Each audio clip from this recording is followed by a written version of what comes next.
I call to order the regularly scheduled meeting of the Mayor and Aldermen this 27th day of November 2023. It's 5 p.m. Central Standard Time, and we'll proceed with the roll call. Lauren? Here. Jessica? Here. Diane? Here. Nate? Here. Mayor? Here. Let's go to prayer, Dan. Right. Our Father, again, with grateful hearts, we just assembled together to conduct the business of this town. We're thankful for our town, Father, and we're thankful for guidance in reference to the things that we are challenged with, the things that are brought before us that need to be dealt with. And so we just ask that you'd help us in these concerns tonight. Continue to guide us through this meeting and watch over our families and continue to watch over all of us. In Jesus' name, amen. Amen. Nate? Please join me in the pledge. I pledge allegiance to the flag of the United States of America and to the republic for which it stands, one nation, under God, indivisible, with liberty and justice for all.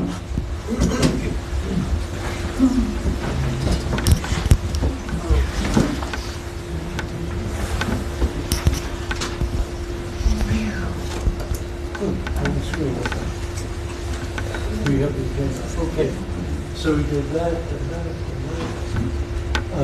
You have received in your packets the minutes of the previous meetings. Is there a motion to accept the minutes as submitted? I'll make such a motion. Thank you. Is there a second?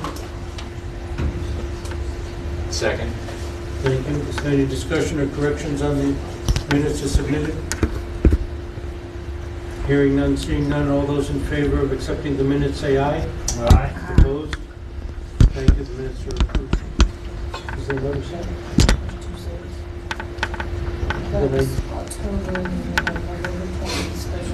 Oh, we need an approval of the minutes of the special call meeting November 20th. Is there a motion to accept those minutes? I'll make the motion. I'll second. Thank you. Is there any discussion on those minutes? Okay, all those in favor of accepting the minutes say aye. Aye. Opposed? Motion carries on those minutes are approved. Citizens' comments. Any comments at this time wishing to speak? Okay. We have an opportunity at the end. Yes. Depending on who it is. Mr. Lay has requested reserve time if there's any. Okay, yes, of course. Limited time? My comments, somewhat melancholy, but this marks the end of all of our first year in this term serving as mayor and alderman. As you know, it's a staggered system, so Doreen and Jessica will be coming up for election next year, and Nate, Dan, and myself will come up 2 years after that. So it's 2 year and 4 year, and it'll continue revolving schedule. Other than that, I don't have any comments at this time. I'll chime in as usual. Calendar of events. You're aware of the Christmas parade, I hope, by now, and the activities that are being planned for December 9th, starting at 11 o'clock. The parade will form at 1 at VFW and depart at 2. We're looking for registration so we get a better idea of organization of lining up the parade participants. So that's one thing on the schedule. There'll be a workshop next Tuesday. That also is on our schedule, and other than that,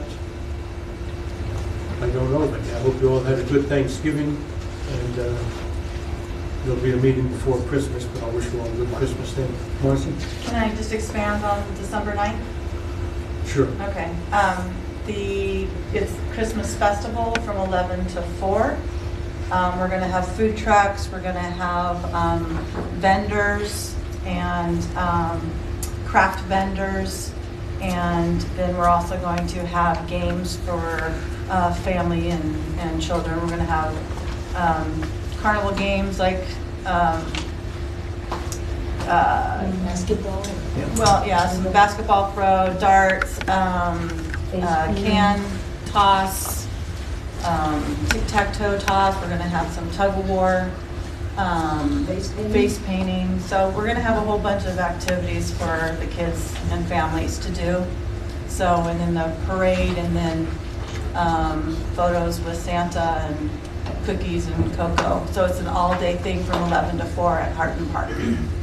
Thank you, and thank you for spearheading that operation. It's, I believe, something new in town, but something that we're trying, so thank you for your efforts on that.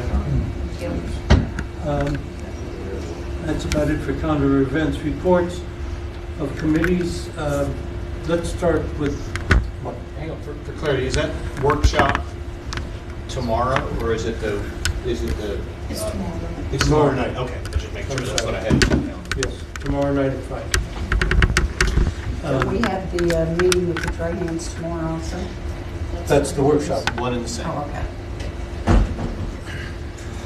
Also, the Christmas theme this year is Peace on Earth. Okay, and that's for the parade participants? Yes. Thank you. Well, Keith, I'm jumping around a little bit on these reports. Keith, do you have anything for us? No, I mean, everything's going good as far as I know. I know you started leaves, you're doing decorations and all Right. Let's that. get through with Christmas lights and then we'll be on leaves wide open. Okay, Decorations look great. We got a way to go. Also, they're waiting on the painting of the gazebo so they can get the Christmas lights put on the gazebo. Right. Yes. We're understanding it'll get done this week and that'll give us all next week to get it done. And then I'll start decorating for next week. How you like your truck? I don't own any truck. You're driving a new city truck, aren't you? Oh, yeah, the town owns one, yeah. Yeah, I still got a 2002 Tahoe. So how do you like the new city? It's fine. okay. Thank you. Let's go to the police department first then, or next.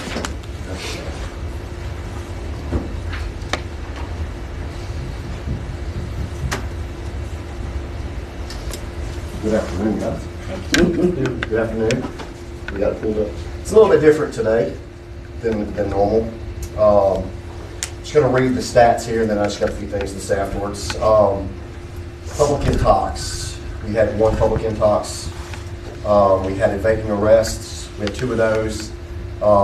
Driving on revoked suspended, 3 of those. We had 1 DUI. Disorderly conduct, we had 1. Reckless driving, we had 1. Drug-related cases, there was 9. Shoplifting, 2. That is going to go up as we see the season is going to get a little bit harder, so the shoplifting, we expect is going to go up a little bit. We had accidents that went up a little bit from last month, which was 13. Theft from buildings or homes, there was 4. We wrote a total of 164 citations, but most of those were warnings. So not all of those were actual tickets.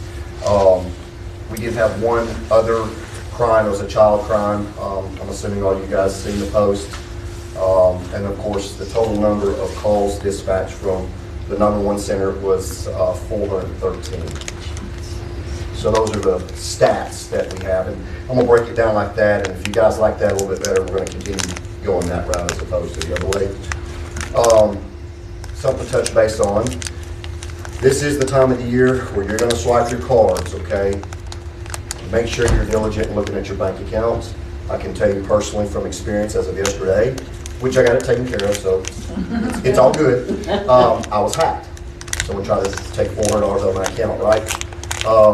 Luckily, the bank stopped it, but that is the time of the year when those things are going to be happening more. So just be more mindful looking at your bank accounts, okay?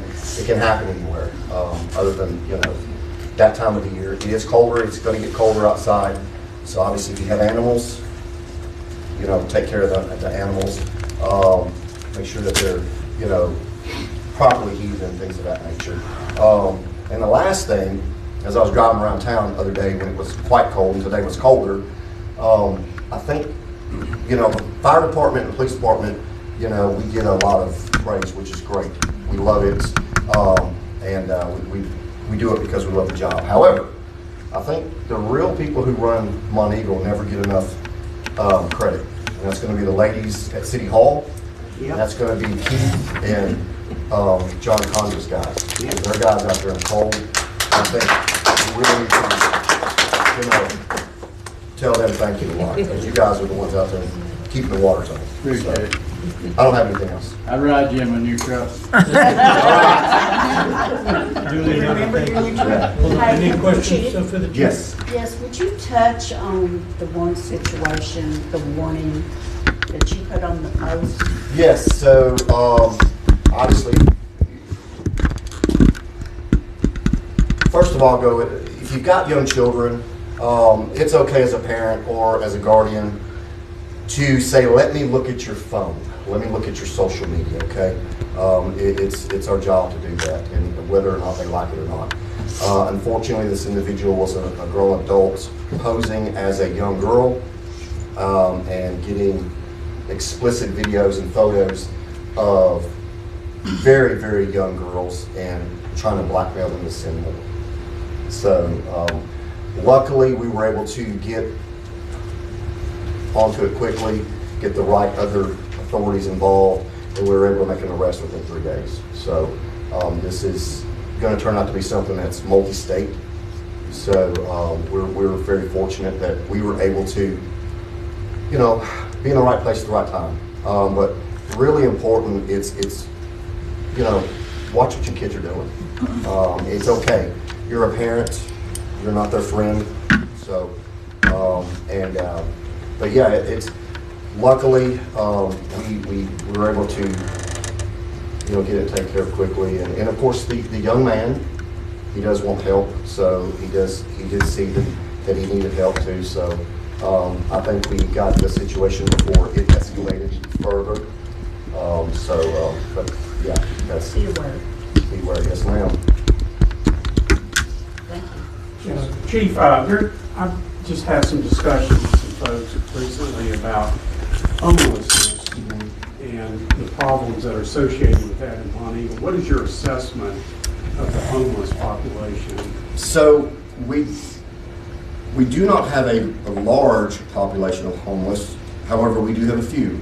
And because of Monteagle growing and because we do sit right off the interstate, we are going to have a lot more transients that are going to pop up. So, do we have a program to help homeless? No, we do not.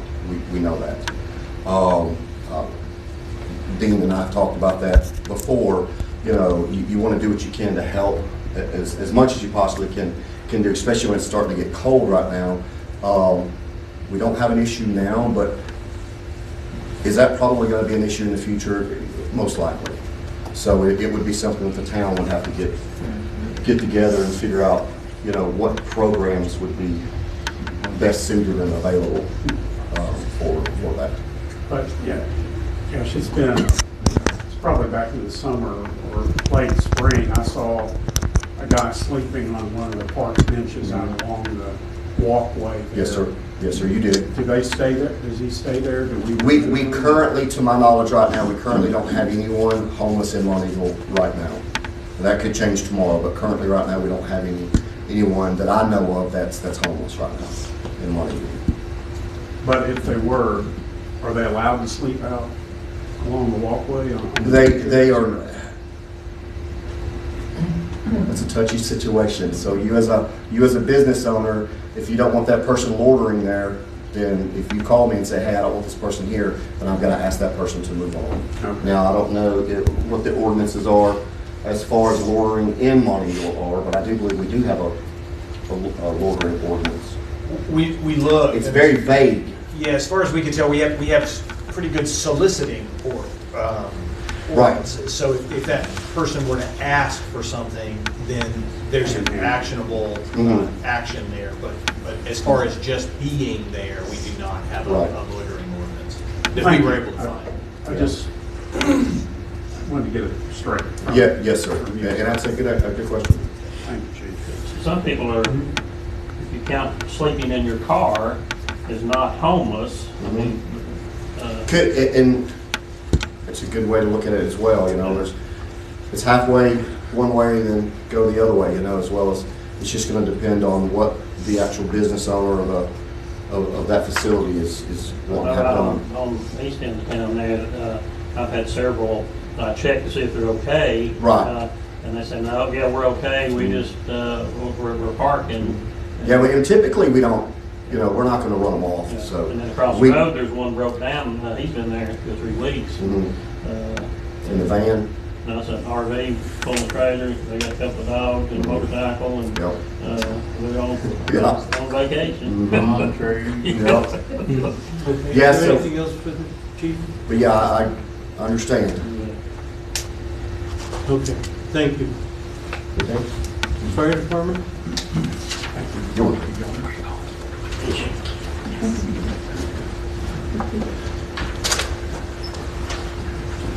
Evening, everyone.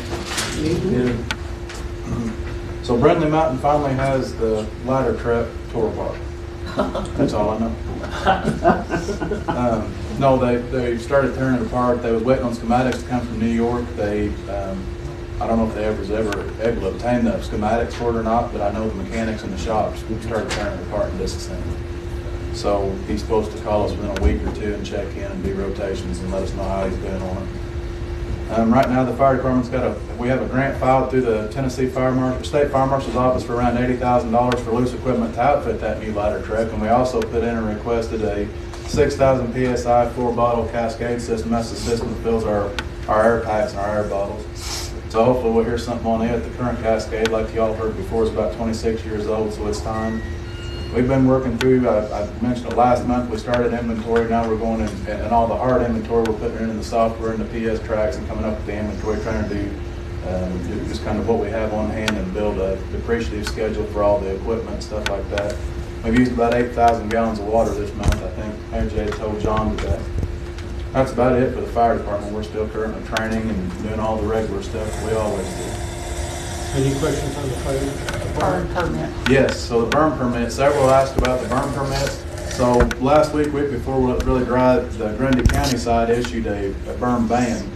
So a burn ban in the state of Tennessee, there's no such word as a ban. The ban is issued by a county official, you know, a mayor is usually the one that issues a ban to some kind of higher authority.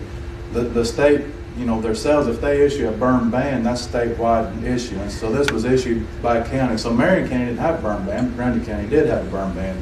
The mayor here picked up Grundy County side, and he issued a ban as the higher authority. So that burn ban goes in effect until that higher authority releases the ban for whatever the case may be, rain or whatever, which was, when it come to rain last week, they lifted the Grundy side. But then you still have to go through the state permit side and get a permit through forestry to, you know, to burn. For any kind of open burn in the state of Tennessee, they used to consider a cooking fire or a warming fire, you didn't have to have a permit, but now any open fire has to have a permit. So burnsafetn.org, you can go online and get that permit. It's free. It's fairly easy. Once you get all your data and stuff put in there, you just go back with your phone number and that's how they issue the permit to you. So any questions on that? Travis, is this grant, is this the ARC that we talked about several months ago? Did they ask us to do a full application, or is this a different? No, this is a different grant. This is through the Tennessee Fire Marshal's Office. It's a $10 million allocated funding grant through state legislation and all that kind of stuff. It's on the state level directly through the Fire Marshal's Office. So and I guess the way I understand, pretty good chance at it. I mean, if you're a first-time applicant, we've worked on it. Deb's been busy with it, getting all the numbers, and it's been about a 2-week process getting everything punched in. But tomorrow, I think, we'll be ready to hit submit. So, yes, sir. State permit required to use your fire pit? Yes. Yep.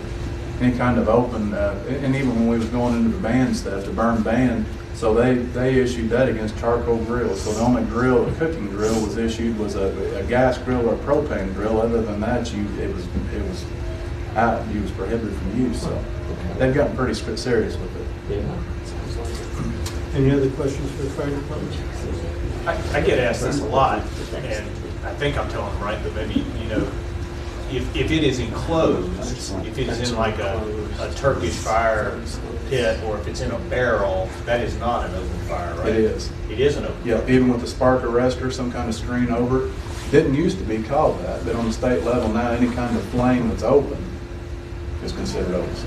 So anytime you're not in a chimney, Yes, you're subject that's to. right. Okay. Yep, that's the way I understood it. What's the penalty for violating? $2,500 fine. Good hot dog. Yes, yeah. It's criminal. Yeah, we did look that up the other day. It's not civil. Class A misdemeanor, Class A. Yeah. And they was actually issuing those. Grundy County was writing them, I don't do it. writing them hardcore. All right.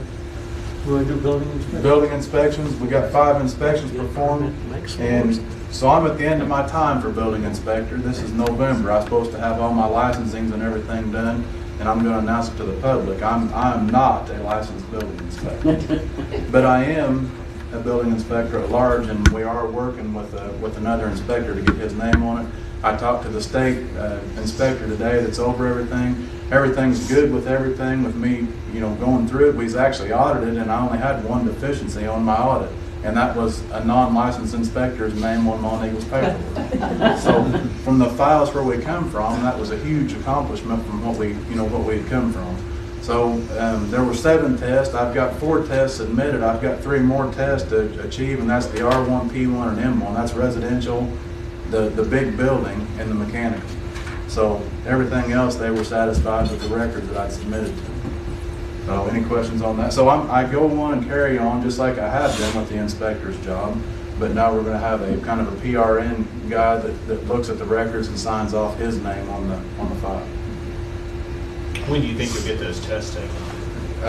The man told me today from the state that he said, do not rush on this. He said, just get the test, don't worry about anything, nothing's changing, everything's good, just make sure you take the test and get your name. So this is an interlocal agreement with myself and whoever that has the license. So once I achieve the residential inspector, now that's slashed off that list. That interlocal agreement now doesn't pertain to him, it's just me, and he's just doing the commercial entity or whatever. So roundabout way, I'm still doing all the inspections, I'm still updating the files, I'm still doing all the photographs and keeping up with the files. All he's doing is verifying my work and signing his name to it. So, just being honest and transparent with everyone. Any other questions? Mr. Wade? For codes enforcement, for the past month, there's been a few auctions around town, had some temporary sign permits put out for them. One food truck application for the Pyro Pies, and I think they come out about a week ago and set up at CVS, had some pizzas. Got 1 court continuance for November, that's passed over from the last court. And the RV that Mr. Lay was talking about, that's on my desk being worked on, as well as another across the street with some debris buildup on another property. So both of those are in progress. And didn't have any satisfied last month, but still working on those 2 and should have those out probably by the end of the week. It's not deemed building up debris, is it? No, sir. Any other questions? That's the adjacent property. Any questions on ordinance? Okay, thank you. Thank y'all.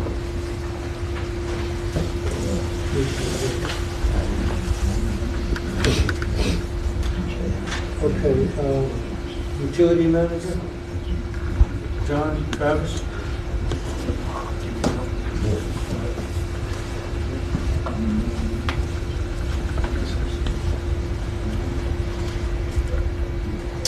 So you have a few items to report on. The water tank that we're working on is nearing completion. It should be totally completed and ready to be refilled just anytime within the next week or so, couple weeks. So they're way ahead of schedule. That was originally planned to be completed in late January.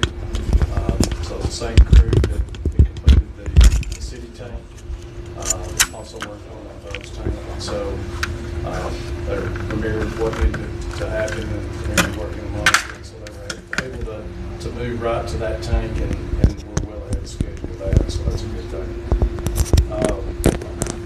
The rehabilitation project, we are in the process of finalizing it. Probably need to meet one more time just to get some input from the town before we submit to the state for approvals.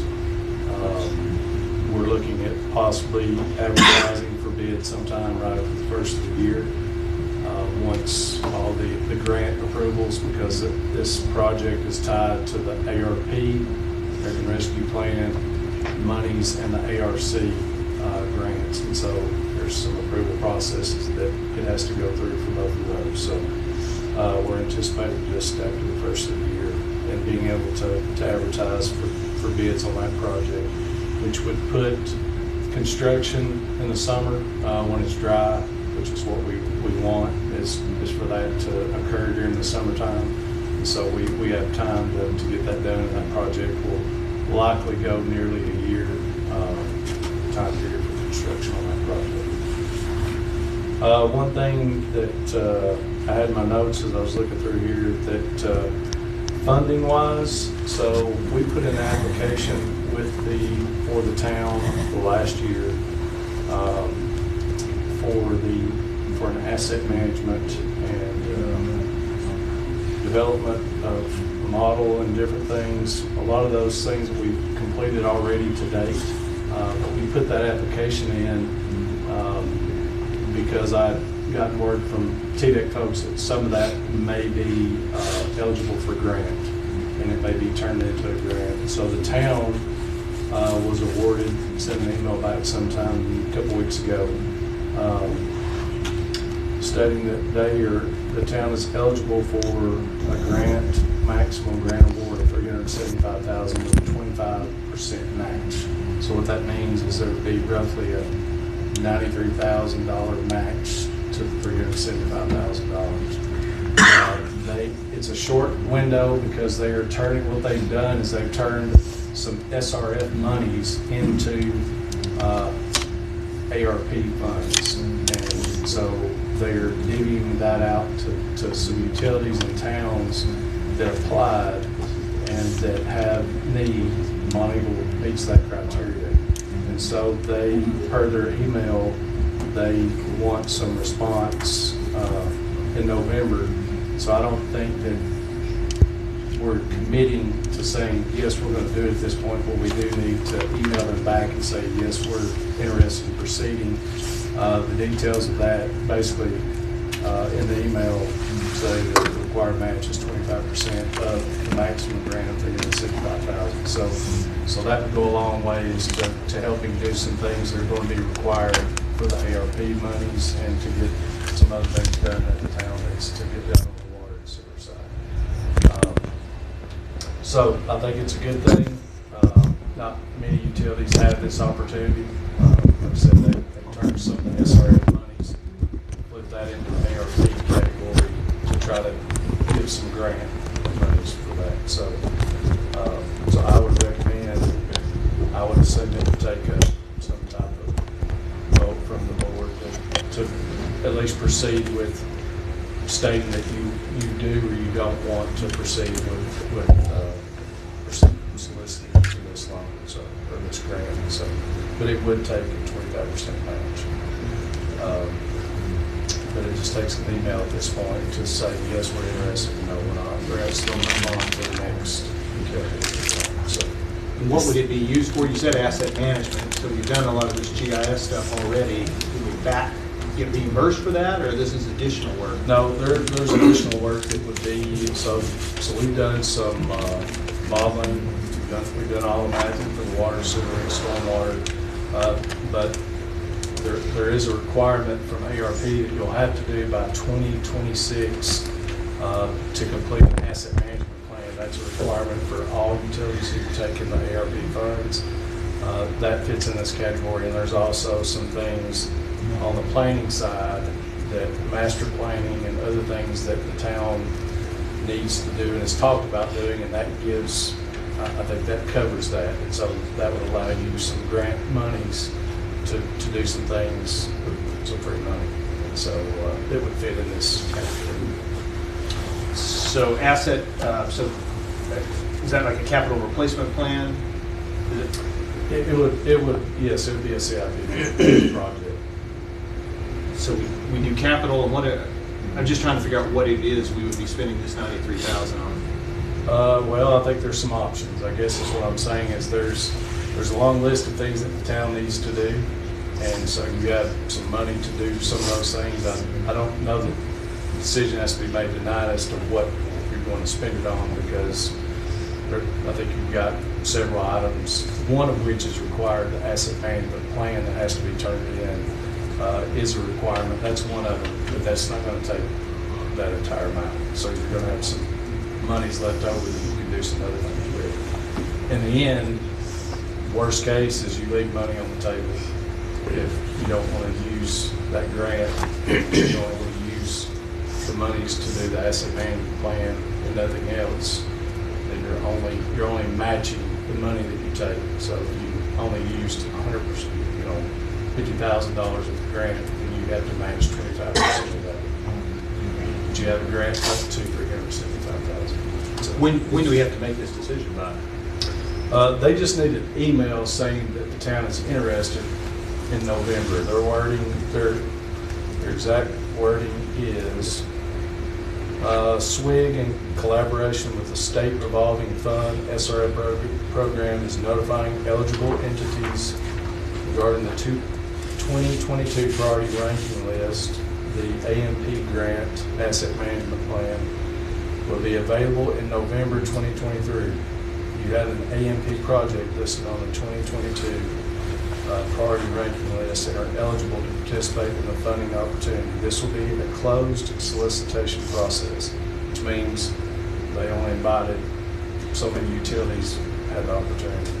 This letter provides additional information, the next steps for the upcoming grant cycle.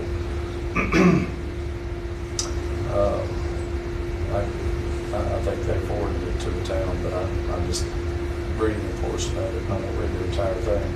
It says entities that do not respond to the application open period will not receive the award under this announcement and will need to wait until the next AMP grant funding cycle to apply for funding. So in other words, we just have to say, yes, we're interested. We don't have to commit the That's funding correct. and commit the match tonight. By November, it's real loose in November. So you just have to say we're interested. Send an email saying, yes, we're interested. You come back to another board meeting, you can decide how much, or you can probably even say, we're not interested. I'm sorry. They probably wouldn't like that, but you're not committed to anything at this point other than you just want to proceed with this. Okay, I'll accept the motion then to authorize an email being sent if you want to meet the November 30th deadline, or wait a year or two. Let's go ahead and do it. I think we need to get in the ballpark anyway. So I'll make the motion to go ahead and send the email. I'll second it. Is there further discussion on the motion? Travis, I ask that you help us word it so Sure. it's non-committal, basically, because Absolutely. there are a lot of questions, obviously. Sure. All those in favor of the motion say aye. Aye. Opposed? Motion carries. Anything else? That's all I have. John, do you have anything? Well, unless the council's got something.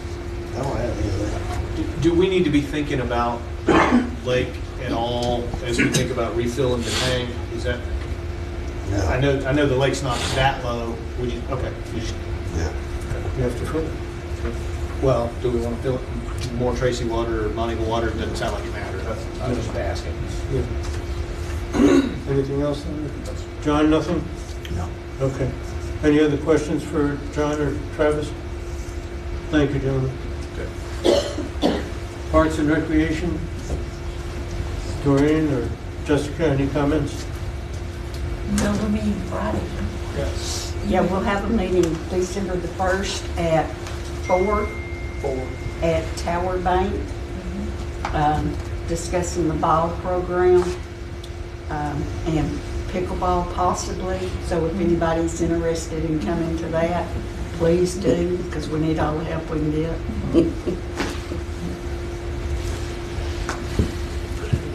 Any other comments? Doreen? No. Jessica, anything? No. Dan? Well, I was going to mention the reality of the fact that we had discussed a little bit of the discussion I had with you earlier in the month about a gas tax. A citizen from Monteagle asked me earlier in the month about the possibility of a gas tax to be implemented on the service stations within the city limits of Monteagle. The mayor contacted the powers that be concerning that, and they said that it was generally a gas tax was set by state and federal government. But then we tossed the ball around a little more and found that there are special circumstances that you can have a municipality gas tax on in your community due to the need for funds for a certain department or a plan or a program that's going on that is a large expenditure. So we left it at that, but I think it would be interesting for the citizens of Monteagle to know what we've talked about. 3-cent gas tax, which would be largely borne by tourists. We would pay it too, of course, but the reality of taxes is not a fun thing to talk about. I know that. But the fact is we're staring down an expenditure just for the sewer and water program in the city of Monteagle in the coming years that is going to involve millions of dollars. And so there could be the possibility of thinking about this for our future. And a 3-cent gas tax, I can't begin to say what that would generate. I go back to previous time when I was an alderman and we were building a McDonald's in the city of Monteagle, and Mr. Devlin and I talked, and actually our road commissioner from Grundy County was there, and he said, when you open this gas station at the McDonald's, that first calendar year, I will buy all new trucks and equipment for Grundy Highway Department, and all of the employees will get extra raises that we are not now able to do. Well, I had no idea of anything like that being in play for just that one station. I think it was the BP at that time. But it did, in fact, supersede what the road commissioner said would happen, and it is an avenue that wouldn't be that costly to us as individuals in the town of Monteagle, but could possibly generate an enormous amount of revenue. That's a good idea. And because of Dan's initiative, I have contacted MTS and others. Lost some time, of course, with the holiday week, but I'm continuing to do some research to see if it's at all plausible for Monteagle to benefit the town.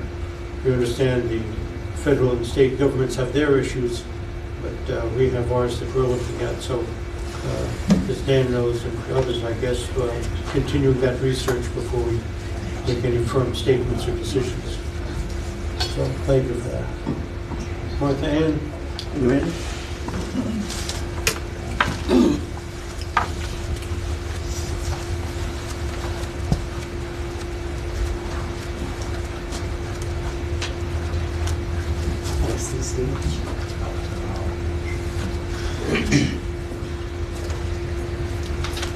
Well, I'm here to tell you about the Christmas decoration contest. I don't know whether you all know, but Greg formed well, he thought it was the landscaping committee, but we decided to call ourselves the beautification committee. Because more than landscaping needs to be done for the city, so. But we're having a Christmas decoration contest on Main, College, and Dixie Lee, just downtown corridor here. And, you know, the reason that we're doing this is to get the Monteagle businesses working together. You know, Swanee's Business Village, I mean, they do all sorts of things. and it brings business in. So we're doing that. And then also, Michelle is the new tourism coordinator. I mean, we're hoping this will bring tourists in and they'll spend money here. So right now we have 7 businesses competing. Grundy County 911, Lakeside Collision, Oaks and Oliver, Monteagle Inn and Retreat Center, Mountain Outfitters, Compassionate Home Care, and Village Liquors. We have a lot of businesses that said they weren't going to pay the $30 to be in the competition, but they're putting up lights. And that's what we want anyway. Thanks Fire Department for putting lights up, and we'd love for the police department to have some lights. Even, just a little bit. Richard Parton put, 1 string over his porch. That's great. Better than nothing, And he did it so I'd shut up. And the winner, it will be determined by voting. So everyone here needs to vote. You can either vote at the library on a paper ballot or on the website, and Michelle, I'm working on that, to be able to vote online. Voting starts on Wednesday. So if you know of someone that you think needs to be in the contest, please let them know that they need to be decorated by the 29th. And we're going to start putting posters up similar to what we've had here, but it's going to say vote and the information on voting, and put posters around and put it on Facebook and anywhere else. Michelle can help us to get that out. We're also going to have a beautification contest in the spring, and that is beautifying the front of the businesses, which would be a permanent change that we're hoping we can get some of the ugly spaces around town looking better. And it will be in the spring. Oh, and I just want everybody to know, Bill and Carol Bennett, y'all may remember last December their house burned. They have bought, I think it's 1,200 bulbs, and they're going to plant them around town. In front of the fire department, in front of the police department, wherever they can, as a thank you to the town for how much everybody has done. Any questions? Thank you for that. Well, let me just start by the comment. Obviously, this takes a lot of work, and Martha Ann and her committee have done a lot of work, as other committees have in the past. It's volunteers trying to help the town. Thank you for that and those efforts. I don't know if it was done before or not in the history of Monteagle, but it's something that we're trying or retrying now. Actually, according to Ben at Main Attraction, it has been done before and he won.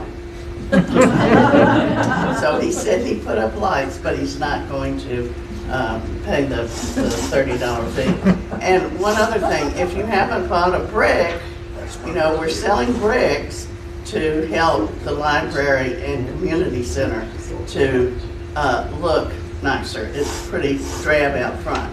So if you haven't bought a brick, buy a brick. Martha, I have a question. Yeah.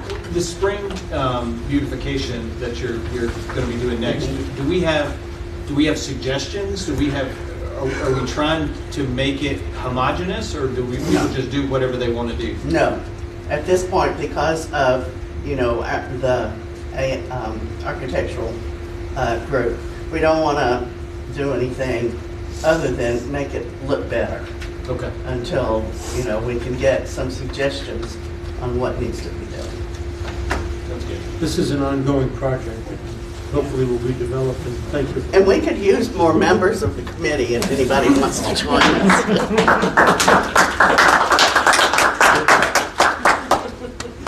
I'm on the phone.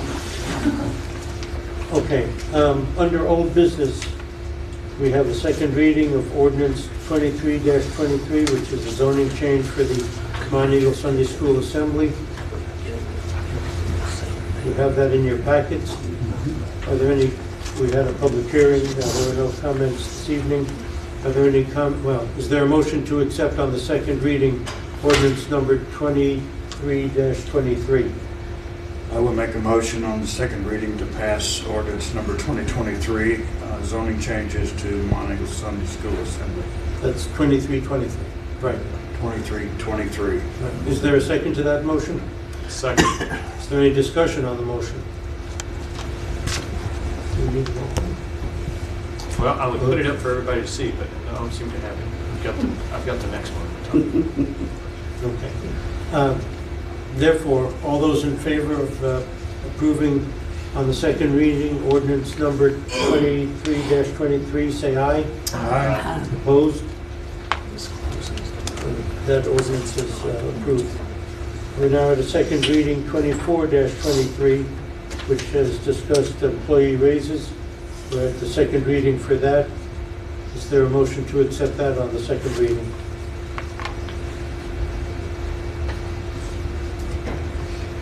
I move to approve on the second reading. I do have that one, if I can show it. Is there a second on that? Second. Thank you. Discussion on the motion? Yes.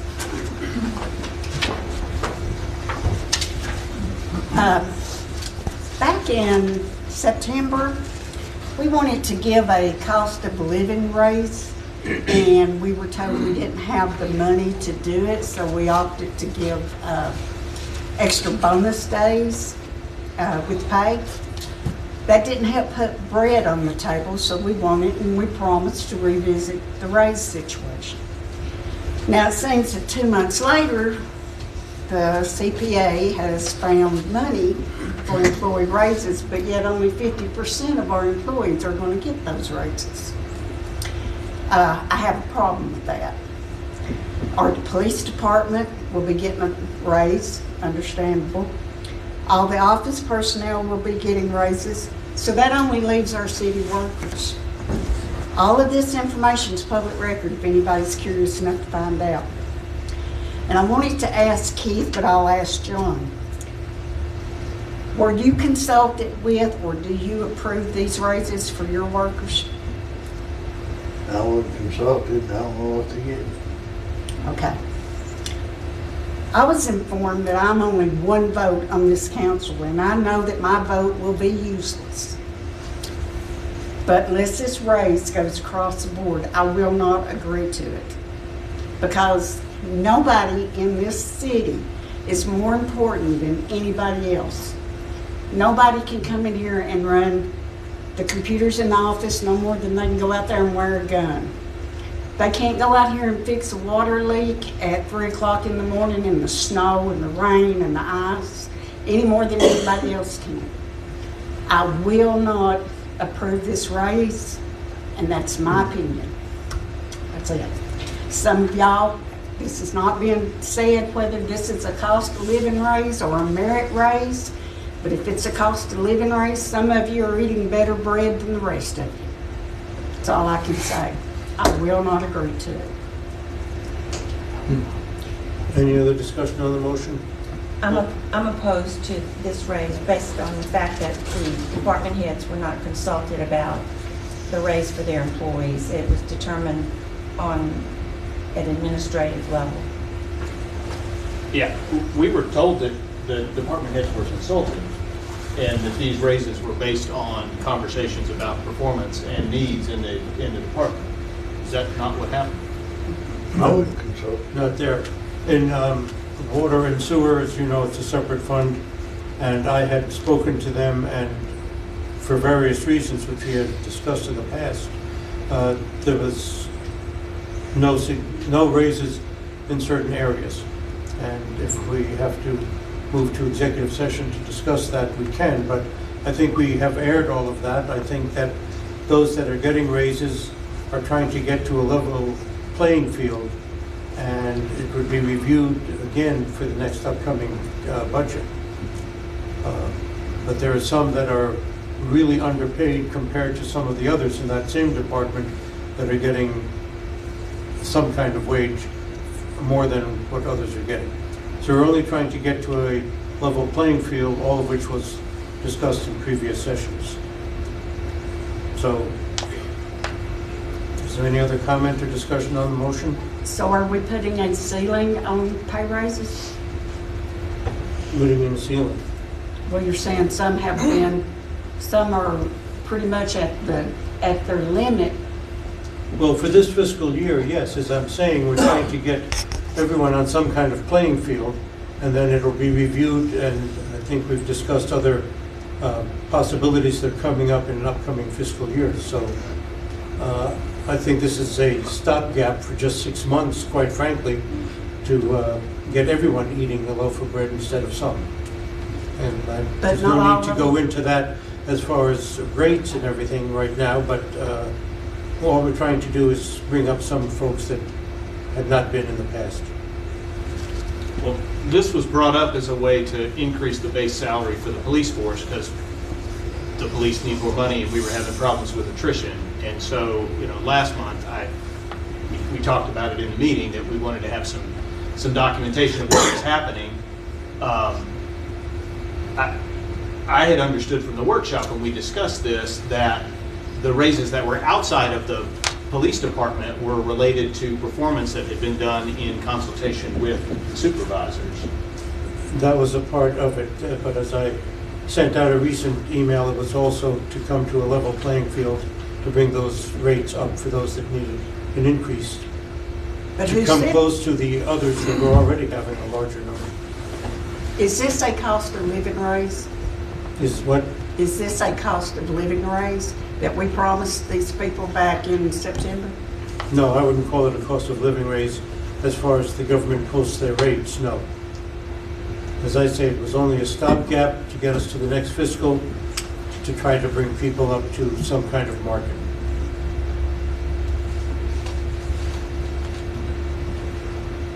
Did we have specific people within the department outside of the police department where we know we need to be paying the police more that precipitated these other raises? Yes. There was others that were not getting as much as others in various departments. And we thought a slight increase to get us to the next fiscal year where we could come up with a plan would be satisfactory to all. So again, it's a 6-month, get on the playing field, and we'll take it from there in the future. So why don't we just wait till the new fiscal year? I don't think it's appropriate to ask them to wait in this time of inflation, and they've waited long enough to have some of these issues addressed. But it's not fair to the 50% who's not getting them either. When you say 50%, some of them are part-time, some of them have not Some of the people that met are certain getting criteria. some of the people that are getting raises have been here a year or less. Well, that could be. It is. But we're increasing the starting wage for the police department. That's important. That's, which I think was the primary reason we were here, and then the other ones came in later.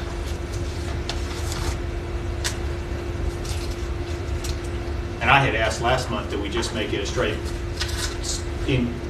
raise to increase the starting wage for the police department, because I think that's where our problem is. And I'm certainly a fan of performance-based pay, but I think it needs to have some writing behind it, and it needs to have we need to have a process, and we talked about this. All of which was discussed for the future fiscal, if you recall. And to say the police department, we've been talking about police department issues for a period of time before this came up. So it was used as an example. It's not the wherewithal. There are other city employees besides the police department, with all due respect.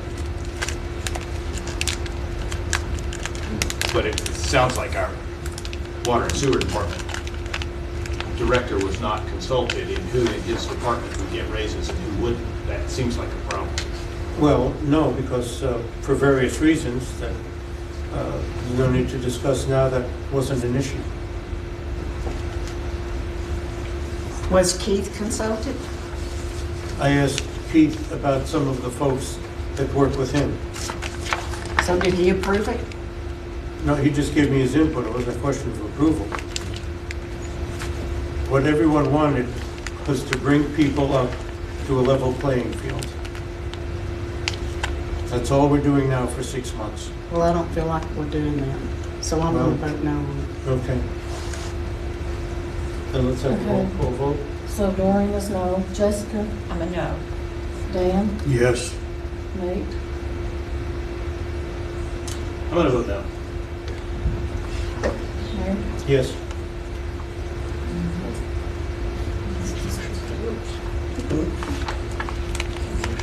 And I'd like to say, Okay. I want all of our employees to be fairly treated, and I don't feel like that happened in this case. And I'm not opposed to the firemen, well, we only have one fireman that's getting a salary, and the police and everybody to get a raise, but it needs to be done in a way that we can account for how we made the decision. Well, I have no comment other than to say that's very unfortunate, and I think we've discussed it enough in other scenarios, and that's the decision you made, that's the decision you made. We'll certainly tell all the employees. Okay, under new business, first reading of ordinance 25-23 to close Sunset Rock Road. You have that in your packet. Is there a motion to accept on first reading that ordinance? I'll make a motion to accept on the first reading of ordinance 2523, the closing of Sunset Rock Road. Is there a second? Is there a second? I'll I second. guess, oh. Second, is there discussion on the motion?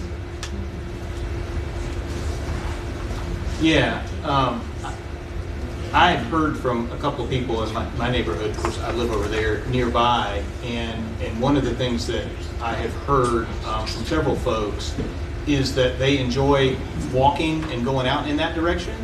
And so one of the things I wanted to ask is whether it would be open still to walkers coming from that direction. Yes, Nate, our primary concern is vehicular traffic in the area. And it would be, no gate. If we do erect a gate, it can be walked around. So it would have the Yeah. ability for bicyclists and pedestrians, because I actually had people contact me from all across town that come across town just to walk and bike out there, so that would still be okay.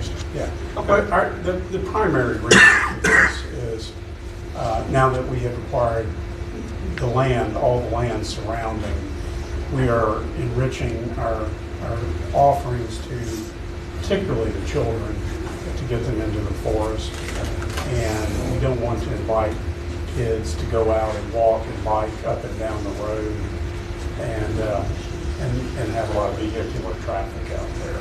So it's we're not against people, we're against cars and trucks out on the road. We're just trying to make, it's primarily a safety issue more than anything. And now that we do have all the property, we expect a whole lot more pedestrian and bicycle traffic out there.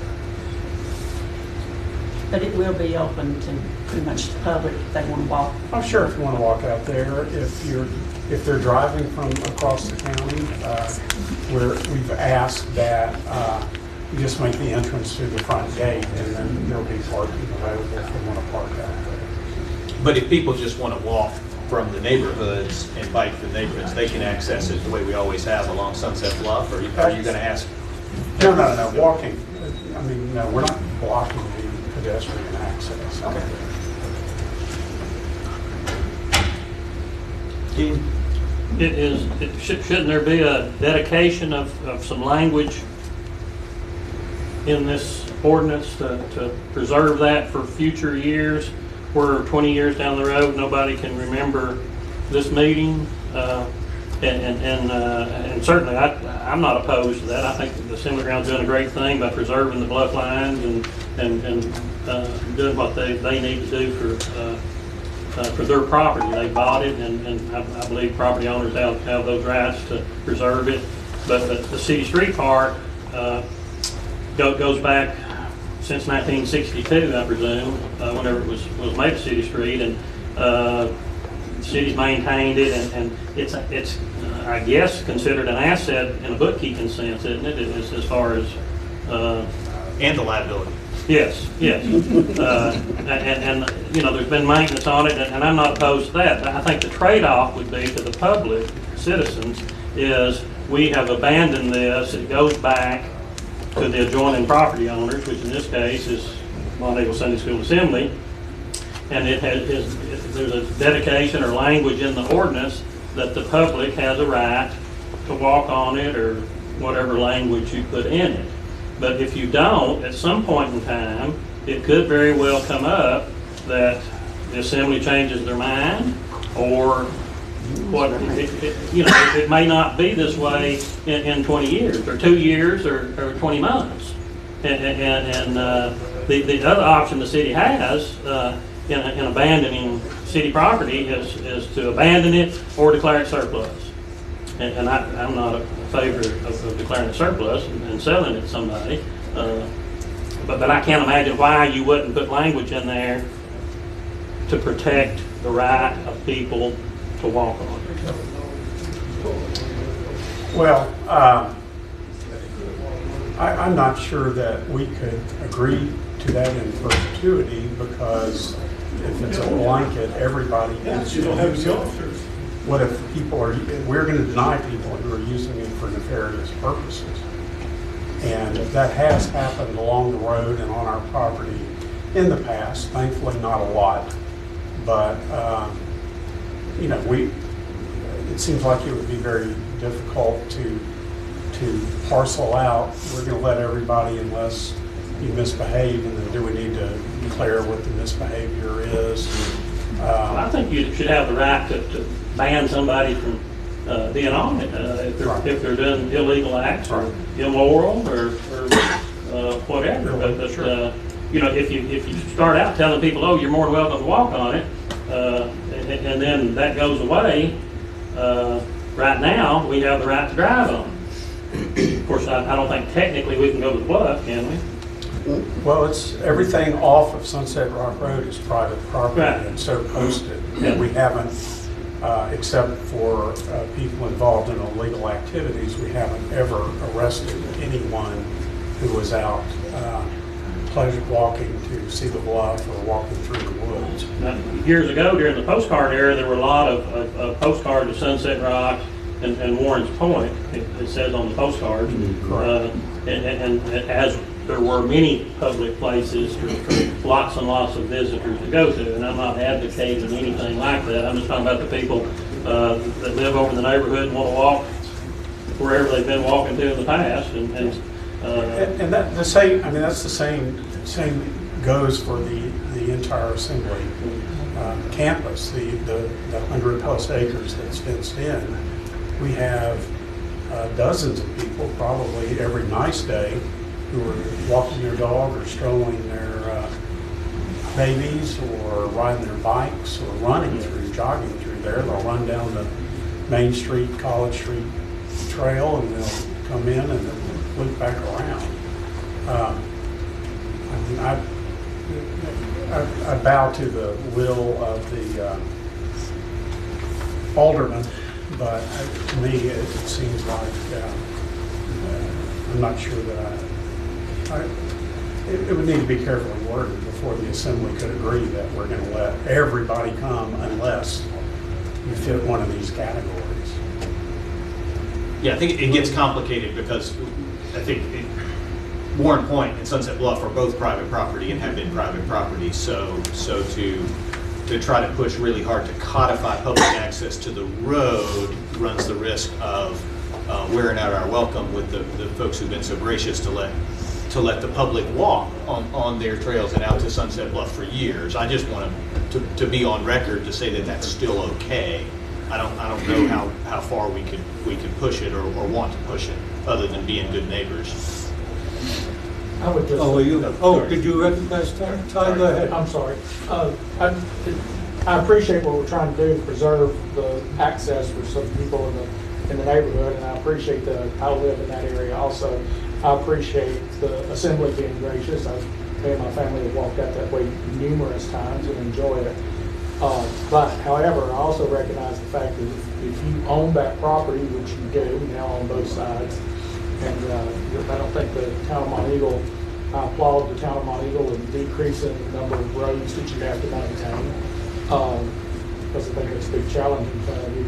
There's lots of places I would like to walk that I'm not allowed to, because people own that property. And now we're in a situation where the assembly owns that property, and if they want to keep people from walking there, I think they're gracious to allow us, and I don't think the city should, I don't think we should try to compel them to do this in perpetuity or in a formal manner, no more than anybody else we would. Alderman, do you have any comments during the discussions? I don't. I'll make a note to take Ty off the do not allow. I've been on this for so long. Well, certainly if you've got a bad Well, I attitude, should- you're not behaving, you're gonna keep them from coming out. Right. Correct. All right, any questions, discussion on the motion from the Alderman? Debbie, could we just add to the minutes to make a note that the Assembly has said that they're willing to allow the public to walk and bike to continue to, I think that's sufficient. Thank you. Any other discussion on the motion? All those in favor say aye. Aye. Opposed? Thank you.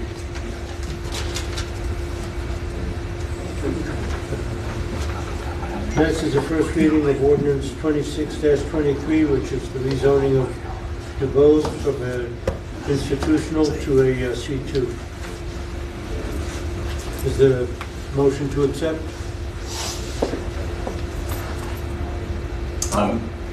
I'll move to accept the zoning change. Yeah, I'm sorry, what? I'll move to accept the zoning change to, Of 26-23? right. Okay. Second. Thank you. Is there discussion on that motion? All those in favor say aye. Aye. Opposed? Is that just the main campus? The property that was purchased. All of their property, I believe. Well, the gentleman that was Well, here before, I asked the question, and he said the other property across 41, It's just the main campus. that he said it was just the main, that he was just asking for the main campus. That's all. But I didn't know what, in your deed and, or tax map parcel number, Just the main. It's just 107F. He also said he had no Yeah, it's plans for that. but I just want to make sure that 107F Group B, whatever that description parcel was, 003.00. what he was asking for. Yeah. Any other discussion on the 45 motion? acres or so. Any other discussion on the motion? All those in favor say aye. Aye. Opposed? Motion carries. First. No? Yes, please, Secretary. You want to do business permits now? All right, first reading of ordinance 27-23 concerning the drug fund. You've received that in your packet.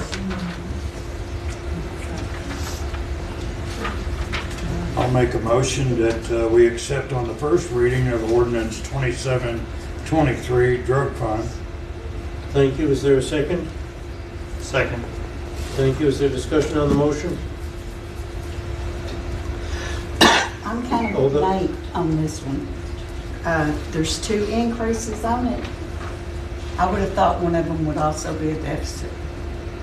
Oh, you're with Nate? You spoke to Nate about that? On No, the I emailed email. everybody. Oh, email. Oh. No, this is the drug fund, which is separate from the general fund, which I had discussed for information with Nate.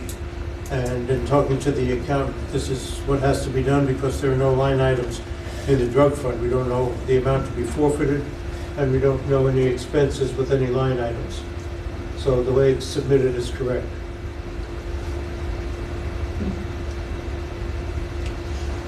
Any other discussion on the motion? That was my only question. Thank you. All those in favor say aye. Aye. Opposed? Motion carries on the first reading. Business permits.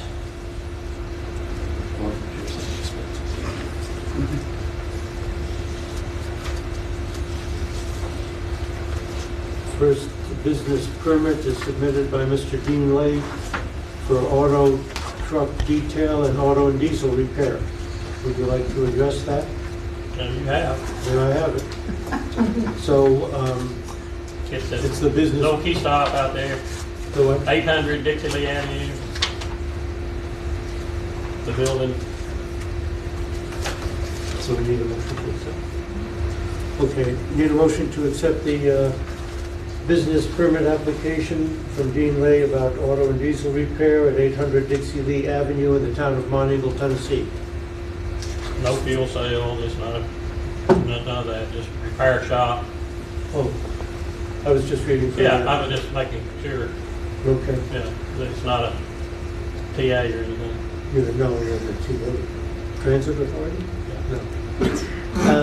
Okay, is there a motion to grant this business permit?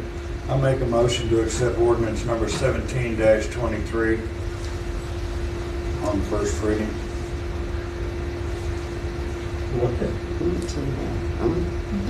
No, this is the business. Or just a business license, I'm Business sorry. permit, okay.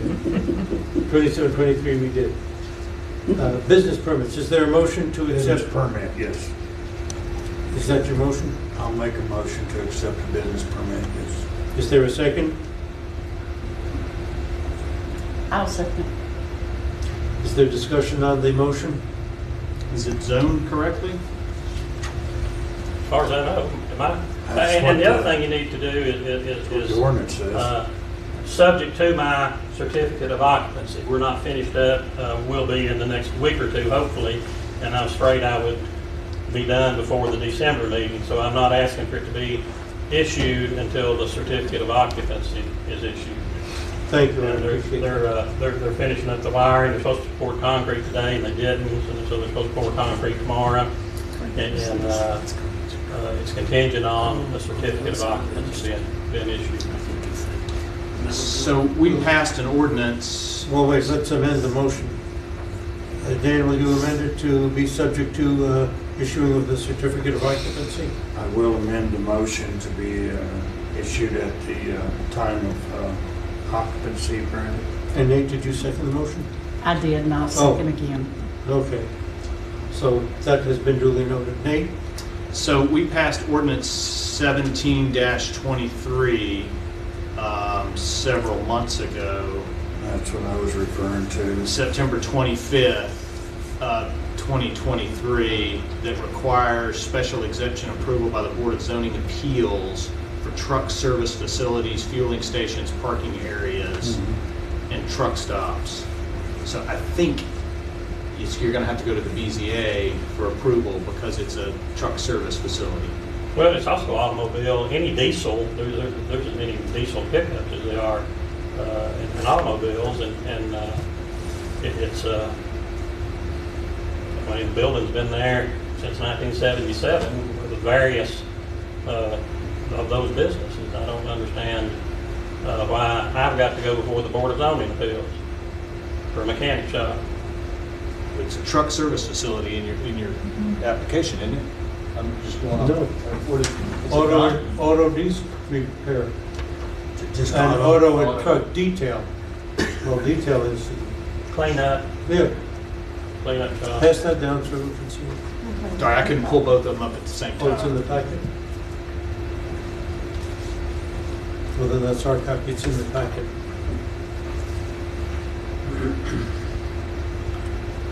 auto truck diesel, auto diesel repair, auto truck detail. So it's pertaining to automobiles? Yes, well, both. But it's a mechanic shop. That's no different than,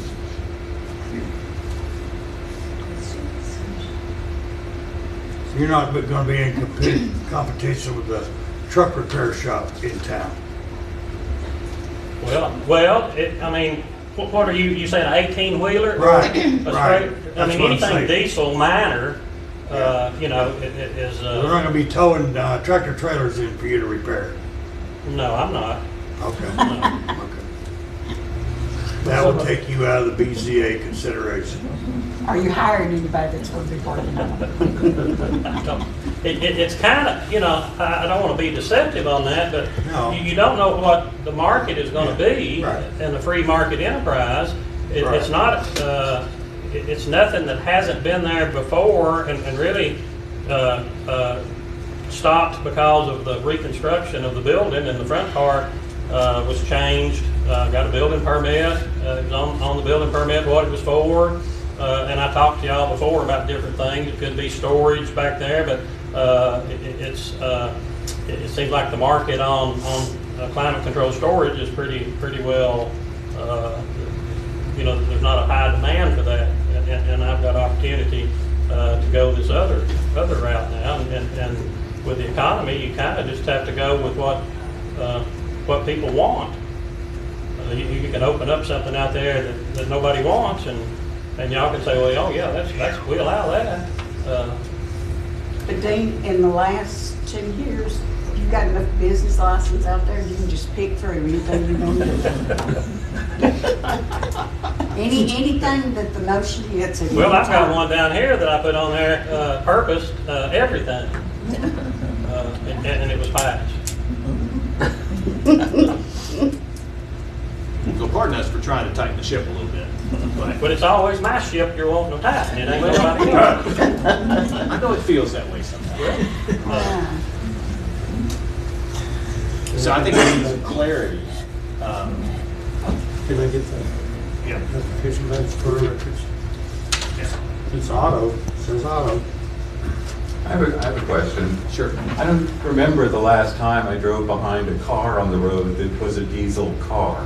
I actually drive one. It was outside of that car. But if that's following the market, I mean, I know cars are going gasoline towards hybrid, towards electric. I don't think anything's going towards diesel. I do appreciate that you recently passed a new ordinance, and that's what's new in this case. So I'm willing to amend the ordinance to make it subject to review by Southeast Development and let them give us some counsel. Because what I don't want to do is be in conflict with an ordinance that we just passed. And I understand that things are kind of loosey-goosey about which way it's going to go. So I guess we could amend your business permit license and remove. No, I prefer you just to vote it up or down. Okay. Well, I'm willing to amend it. People want to amend it. I'm waiting for the council to comment. We're having discussion on the motion to accept the application. I don't have any further discussion on it in lieu of the fact that we're looking at automobiles, diesel and other automobiles, and it doesn't apply, so. Jessica? As long as it's not an 18-wheeler truck and it becomes a truck stop. But it's a truck stop right now as far as trucks parking out there. They've been parking out there since 1977. Continuously. Anybody that lives here can attest to that. Technically, you go out there tonight, what is today, Tuesday? You go out there tonight, by in the morning, there'll be 25, 30 trucks parked out there. Monday, Tuesday, Wednesday, and Thursday is their time, just like they park on the exit ramps and the on-ramps, which there's a sign there that says that's illegal. Y'all don't do anything about that, but you don't want them out there on my property. And you get up any morning and go look, and there's trucks all over the exit ramps and the on-ramps, and it's okay for them, and they're diesel.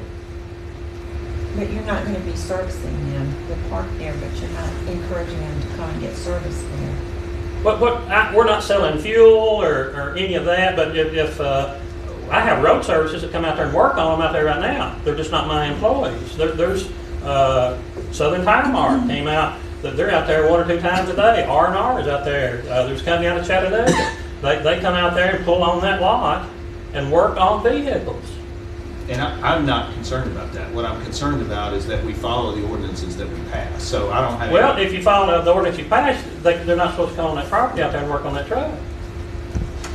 As long as they're not there more than 24 hours, we've gone over this. We don't have any ordinances to review. Yeah, I wouldn't not anticipate anything being over 24 hours, but there's trucks that sit out there for a week because they're waiting. One of them was a transmission. He couldn't drive off. I could tell him to leave, but how was he going to leave? He didn't have a transmission. again, I'm not concerned about your business. I think your business, I'm would happy to see it there, but I think we passed an ordinance that I'm afraid is going to need to apply the way that business permit is written. Dorian? Because you said truck. Well, like I said, I'm not, I think you ought to vote it up or down and change whatever you think, or say, no, I can't do that, Doreen, you have I any don't comments? have a problem with going ahead and approving it tonight because I'm sure that if we screw up, Southeast Development's gonna let us know it. If we mess up with Dean, I'm sure he's gonna let us know it. Southeast Tennessee Development doesn't run the city. They You guys run. do. No. So I'm Southeast okay. Development wouldn't be in this. Well, I'm talking about with the ordinance, if that, we need to go back and rezone it, if they tell us we messed up, whatever. Who would review this ordinance to see whether or not it applies based on this business permit thing? Probably Yes. yes. You. Oh.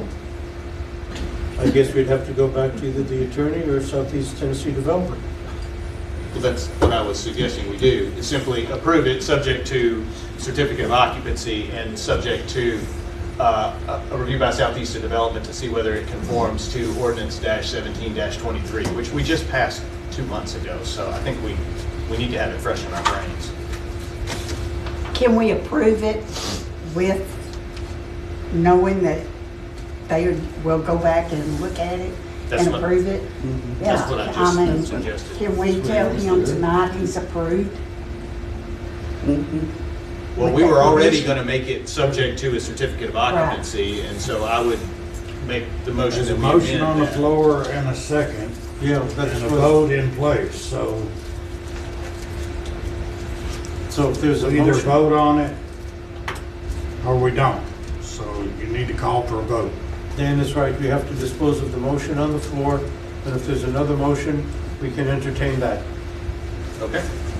So, is there any further discussion on the motion on the floor? Not for me. All right, all those in favor of approving the application, say aye. Aye.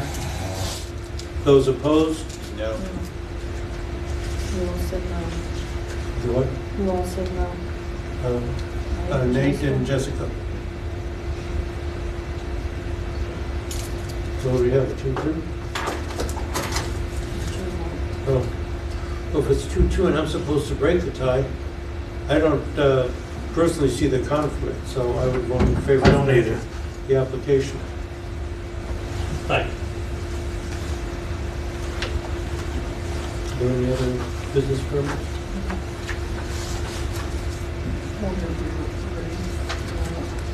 Is anyone here from Underbrew? Okay. We'll notify them again. I think that's all on the agenda. Any other citizen comments wish to be heard? Mr. Lay?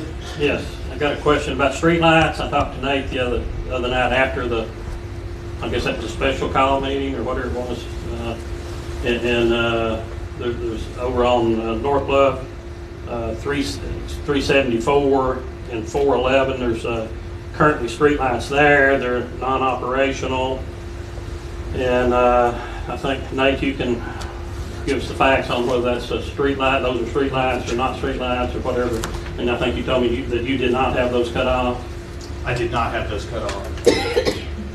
And I'm asking that those be turned on. Are they private lights or are they No, they're Sequatchie lights? Well, Nate looked up on his phone there and says they're city lights. Yeah, there's city lights that are non-functional. I can give you just a second. I find my cursor and I can show you where they are. If I can. Anyway, one of them's right in front of the double wide over there that they're where the kids play out by the edge of the road, and you put up a sign for children playing and all that. But it's pitch black over there. There's no lighting period, and then on down at 411 is what I call where Billy Thomas used to live. Are both of those North Bluff? Yes, yeah. North Bluff what, Circle? Yeah, I There's think got one in front of the old Speedy Sack that's strobing. That's fixed. And if you're coming from outside the city limits, coming in on that road, there's a lot of traffic on that road. Since I've been over there working on that house, it's amazing how much how much traffic is on that road. And at night, they're coming into the city limits, and then you throw in fog, and it's a disaster. And they've been operational at some point in time, and even up at on 4th and North Bluff, or it's not North Bluff there, I guess. Anyway, where the apartments are, that street light has not been on for a week or two. I don't know. It might be on tonight, but the other night when we met, when I went home, it was out. You have those locations, Nate? Yeah, so this is North Bluff here, and these are all the city-owned streetlights in that neighborhood, and I think we decided that both of these were burned out, Dean? Were we Yes. talking the other day? Yes. So what Dean and I were talking about is, as a council, when all of us work together to sort of identify the streetlights and try to figure out which ones were out and which ones weren't, which ones we wanted to keep and which ones we didn't, we were sort of roughly trying to make sure we had streetlights at every intersection and every dead end and in our commercial districts. We've got right here in this little stretch of road, we're paying for 1, 2, 3, 4, 5, 6 streetlights within, it's like a quarter mile, which some might argue for sort of financial prudence, that's a lot, considering some sections of town don't have any. Are those all the intersections you spoke about? These are not intersections. These are There's several lights up through These are there. just all lights right along the street. And it may be because, it may be because the former mayor lived there, it may be because Doreen lived there, I don't know, but if there's a need, I would say you need to cut some of them others out. So, Cut Doreen's out. Well, then Nate, will you continue that project since you and Dean have spoken? well, when we spoke about it, I said, it's kind of a hard thing. You don't want to take people's streetlights away when they come to get to be used to them, but at the same time, we gotta think about the best interests of all the community members. And when we have some sections of town that are really well lit and some sections that aren't lit at all, we kind of need to make some decisions. I guess I would propose to you that we go out and look at it and we pick one of those two that best lights the kern in the intersection that you're talking about from a public safety standpoint, and we have that one repaired and we ask for the other one to be turned off and pulled off our bill. That'd be my proposition, but I guess it's up to the council. Nate, what about all those that were over there on the Dripping Springs Road? Remember we talked about them? Yeah, so that's another area where we're well lit. So you're talking. So can we take you're some talking of them about off? over in here. Where? This is sort of Laurel Lake going out. You Lake. see, we've got 1, 2, 3, 4, 5, 6, 7, 8, 9, 10, 11, 12. We've got 15 lights. Well, some of those have been removed though. We went ahead. We talked about it in a workshop, and we repaired some and removed some around the cemetery, and we've gotten our bill down. What about further up? Back toward town? Up toward town. From the cemetery up? That's right here. We have not, because I think when we talked about it as a workshop, we decided that it was probably something that we wanted to look at going forward, and we probably didn't want to look too far back. So can we take some of those out and hook up some of those on North Bluff? Well, then Nate, please revisit it and get back to us and see what action is taken. Well, Since the you're poor familiar side, with the all poor this. area of town is just as deserving of streetlights as they are at Anywhere Dripping else, Springs, where you right? maintain the roads 10 times better than you do on North Bluff, and apparently you've got more streetlights out there than you do anywhere else in town. Well, except right here. So the facts speak for itself. If you're on the other side and you live in a double wide, you don't get a streetlight. Well, I'm asking Nate to Not from revisit my that house. project in those areas. Dean, let's just look at it together. Let's figure out which one best illuminates the curve. And I think if everybody's okay with that'd be my proposition. Well, the one that best illuminates, as far as where the kids are, is the 374. Well, my address, the first one coming off the hill. I can't see what that number is up there. It's not the very end one, it's next to the end. Well, Dean, if you don't mind, work with Nate, identify those, and he'll come back to us with. Yeah, and I'd be glad to go out and look at those where they're on every other driveway. I did offer to have it turned over to Dean's billing address, and Dean declined that. Yeah. Okay. Is there any other comments? Yes, ma'am. Yes, I'm Mary Beth Best, on Watson Heiser, and I just had a question. On the website, it shows that the last time there was an audit was in 2021 or 2020, 2021. Has there been an audit of our budget since then? And if so, what is the budget for this current fiscal year, and where can we get access to that? I can't tell you what the budget is, but I have a copy of it, and you're welcome to get a copy. Okay, is it available on the website, or is it something we have to come to the? You'll have to come to City Hall and see, get a copy of it here. And I'll get you a copy. And are all the employee salaries available on that budget? Yes. Okay, great, thank you. One other thing. Mayor. Yes. Recently, there was a vote, I don't remember if it's planning commission or council, but you were one of those that abstained from voting because of a potential conflict of interest. Yes, it was an issue. The planning commission, and since I live in the assembly, I recused myself along with Ed Provost and Katie Trahan. But you didn't accuse yourself tonight on the ordinance thing. That's not why I bring that up. What I want to know is, yes, what policy does the town of Monteagle have on council members voting, or planning commission or any other committee members, well, just be the planning commission, I guess, in the city, on conflict of interest? Do you go by the state law on that, or do you have a policy? We don't have any local policy that I know of, so I guess state law would prevail. There's been discussion in the past about these things, and some people feel if there's no financial consideration, conflict of interest doesn't apply. Others say anything that's tainted or pointed in that direction applies, with or without financial consideration. I don't know the answer to either side of that. I do what I do for my conscience, and that's why I didn't. Well, I think that's good. I'm not trying to pick that apart. I'm just using that as an example, it seems like certain things have great importance to the council, and other things less important get more time. I haven't heard, in the year that you guys have been here, I haven't heard anybody talk about conflicts of interest on votes. And the other night, I think, was the first time that I've been here when somebody has voted or refused or did not vote, declined to vote because of potential conflict of interest. And, Jessica and Nate have done it on the Mountain Go. Yeah, okay. I do know that. But some places have a written policy, and it seems like you guys are very policy oriented. I will check with the attorney and see what the state law is. And that's all I got. Work on that. I appreciate that. Thank you. Any other comments from the citizens? Yes, David. I think there's a street light on the main street that's still blinking. We can turn that in at the same time. So Dean and I'll get together on this other one. We'll turn those both in at once. By the school? Yes. Close to the school, yes, yeah. That was, I think, previously reported, but we'll follow up on that. I'd like to make a motion to adjourn. I want to make sure no one else has any other comments.